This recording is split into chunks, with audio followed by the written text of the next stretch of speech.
Sampean nggak pernah kenal minum minuman keras, sampean nggak pernah kenal dengan narkoba, tapi kalau sampean bersahabat dan selalu duduk bareng dengan orang yang suka minuman keras dan yang suka mengkonsumsi narkoba, lambat laun kita juga akan ketularan seperti itu.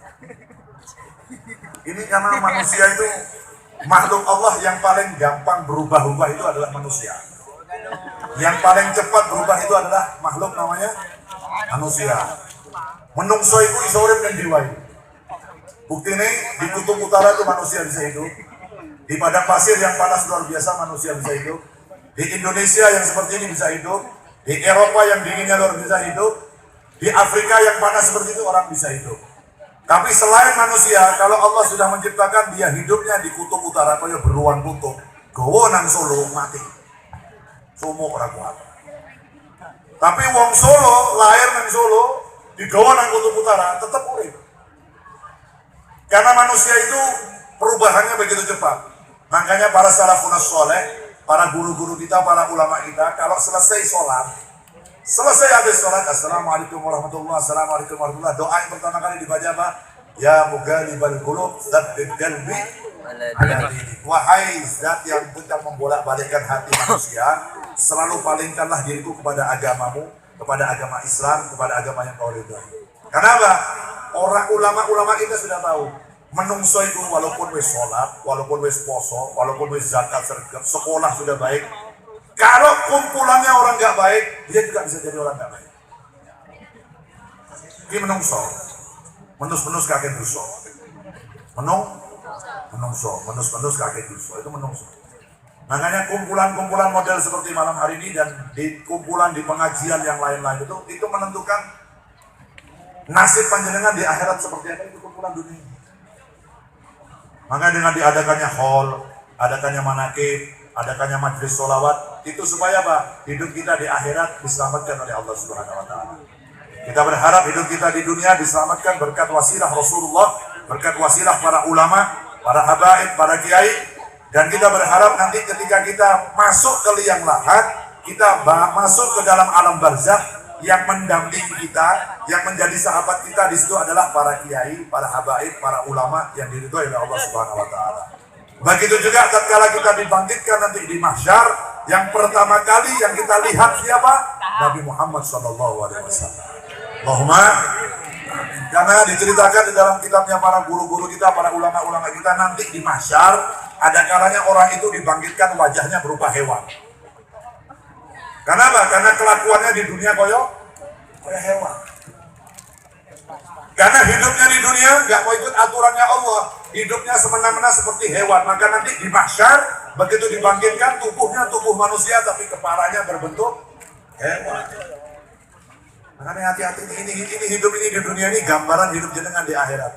Banyak orang-orang sekarang itu terlalu enteng, gampang, kalah gampang, kode arep mati tobat. Kalah gampang, osik entong lah, foya-foya dhisik, osik sehat. Jadi ini Kanjeng Nabi, umatnya Kanjeng Nabi itu berkisar antara 60 sampai 70 tahun. Nek sampean kenalan wong Jawa itu ora apa-apa. Kalau sampean punya kenalan dengan malaikat itu nggak apa-apa. Dapat WA dari malaikat Israel. Israel, umur saya berapa tahun? 80. Terus kan ora apa-apa. Masalahnya kita nggak ada yang dapat jaminan dari Allah. Itu sirnya Allah, rahasia Allah, tidak ada yang tahu manusia umurnya berapa. Ada kalanya yang masih muda meninggal dunia, ada yang kalanya sudah tua orang mati-mati. Sampai dumone nyuwun mati terus ya Allah, kula mau ziarah kapan? Orang mau ziarah. Malah anakku mati kabeh, putuku mati kabeh, aku sik urip. Ada kalanya enggak bisa dijamin hidup ini. Makanya hidup di dunia ini ayo pintar-pintar mencari majlis-majlis yang baik, sahabat yang baik, sahabat yang bisa mendekatkan diri kita kepada Allah Subhanahu wa Ta'ala. Terakhir dari saya mau cerita. Saya mau cerita ini terakhir. Ini udah ceramah, ini cerita. Kejadian nyata. Sahabat saya. Saya punya teman dulu. Teman saya itu, John saya mungkin, urip iki ora karu-karuan. Urip iki koncone iki botol minuman keras. Pokoknya nggak bisa lepas lah dari minuman keras. Satu waktu dia mendatangi saya, dia ingin jadi orang baik. Dia bilang sama saya, Bin, jenengan sakit tolong pulau boten. Pulau ini ingin berhenti dari minum keras, ingin jadi orang baik. Bisa, saya bilang. Syaratnya gampang, tinggal di rumah saya. Ojo tinggal nang omahmu, tinggal nang omahku. Melu aku terus, opo sing tak ngomong aku lakoni, sing aku ngelarang ojo mak lakoni. Nggih siap. Nek sampean betul-betul ingin jadi orang baik. Tinggal di rumah saya 4 bulan. Alhamdulillah selama 4 bulan gak pernah kenal dengan minuman keras, sholat berjamaah dengan saya, sampai puasa ikut sahur dengan saya, buka puasa bareng sama saya, sholat tarawih berjamaah dengan saya. Menjelang puasa persis 4 bulan. Subhanallah, setelah 4 bulan lebih, satu hari dia hilang. Entah kemana saya tidak tahu. Saya telepon HP-nya nggak diangkat. Ternyata jam 3 subuh, saya telepon HP-nya ada yang angkat. Yang angkat Brimob. Yang angkat anggota TNI. Bukan Brimob, anggota TNI, kepolisian, tentara yang angkat. Halo, ini mana? Jenengan Habib Bidin, oke. Niki teman sama jenengan saya amankan. Kenapa Pak masalahnya? Masalahnya dia tadi marah-marah dalam keadaan mabuk, ngantemi uang. Jadi saya amankan, ini HP-nya ada di saya. Nah, jadi 4 bulan sholat sama saya terus. Malah satu malam itu dia dalam keadaan mabuk.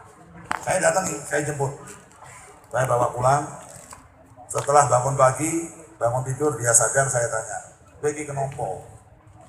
Sudah 4 bulan kamu jadi orang baik sama saya begini. Ini dia cerita. Ternyata dia itu hanya didatangi oleh sahabatnya yang lama nggak ketemu.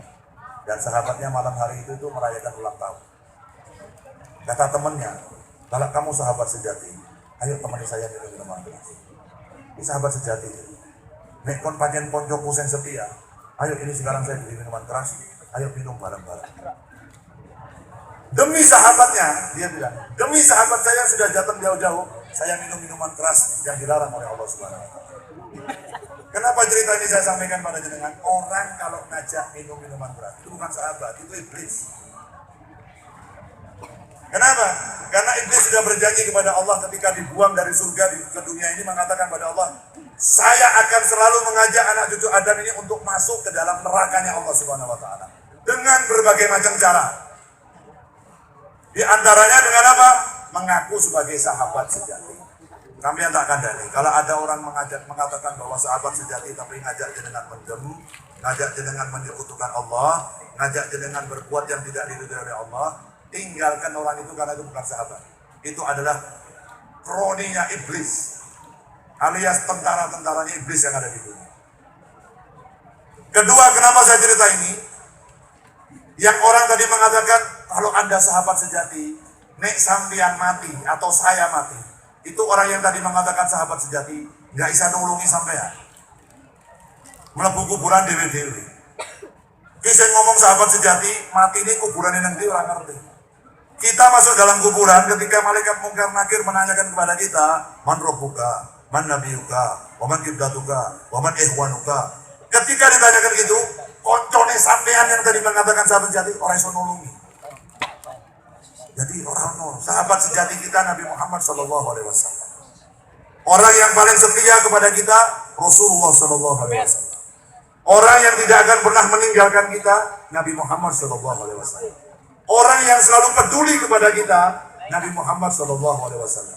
Orang yang selalu mendoakan kita di saat kita lupa kepada dirinya Nabi Muhammad SAW. Jadi kalau jenengan mau cari siapa sahabat sejati, siapa teman yang paling baik, siapa orang yang harus kita dekati, satu orang, Nabi Muhammad SAW. Nanti di mahsyar, ketika manusia sudah mati semua, dunia ini sudah hancur, kiamat, pertama kali yang dibangkitkan oleh Allah Nabi Muhammad. Yang pertama kali dibangkitkan Rasulullah SAW. Rasulullah dikirim baju yang terbaik dari surga oleh Allah Subhanahu wa Ta'ala dan dikirim dengan bidadari-bidadari yang tercantik dari surga untuk menjemput Nabi Muhammad SAW. Begitu Nabi Muhammad bangkit di mahsyar pertama kali, bangun pertama kali, pertanyaan dari Nabi Muhammad kepada malaikat Jibril, kaifa ummati ya Jibril? Bagaimana nasib umatku orang Solo? Bagaimana nasib umatku orang Yogyakarta? Bagaimana nasib umatku orang Klaten? Bagaimana nasib umatku orang Pekalongan, orang Amerika, orang Perancis, orang Eropa, orang Afrika, orang Asia? Apakah mereka masuk neraka atau masuk ke dalam surganya Allah Subhanahu wa Ta'ala? Yang pertama kali ingat pada panjenengan dan saya adalah Nabi Muhammad SAW. Jadi kalau jenengan lupa pada Nabi, jangan khawatir. Jenengan lupa pada Nabi, Nabi tetap ingat kepada panjenengan. Tapi kalau jenengan selalu lupa pada Nabi Muhammad, itu artinya umat yang tidak tahu diri kepada Rasulullah SAW. Orang wisin karena Nabi. Maka dikatakan, man lam yaskurin nas, lam yaskurillah. Sopo wonge sing ora ngerti matur nuwun nang padha-padhane menungso, padha wae ora ngerti matur nuwun teng Gusti Allah Subhanahu wa taala. Jenengan kalian kula selawatan iki dalam rangka matur nuwun dengan jenengan. Kalau bukan sebab Nabi Muhammad, jenengan enggak kenal Allah. Kalau bukan sebab Nabi Muhammad, jenengan enggak kenal mana yang halal yang haram. Kalau bukan sebab karena Nabi Muhammad, jenengan enggak bakal berbakti kepada kedua orang tua. Semuanya sebab Nabi Muhammad sallallahu alaihi wasallam. Makanya saya ingin mau selawat. Hadir di majelis sholawat, berangkat dari rumah, niat thalabul ilm, niat melurus syafaat kanjeng Nabi, niat bungahi kanjeng Nabi, niat berkah dari Rasulullah SAW. Pulang dari tempat ini, membawa semua oleh-oleh berkah dari sholawat yang kita baca. Pulang dari tempat ini, insya Allah nama kita satu persatu dihafal oleh Rasulullah SAW.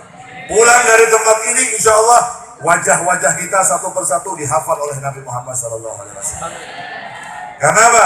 Karena setiap jenengan bersolawat kepada Nabi Muhammad, sekali kita bersolawat Allahumma sholli ala sayyidina Muhammad, maka malaikat langsung terbang menghadap kepada Nabi Muhammad dan menyampaikan kepada Rasulullah, ya Rasulullah, umat panjenengan namanya Fulan bin Fulan malam hari ini mengucapkan solawat dan salam pada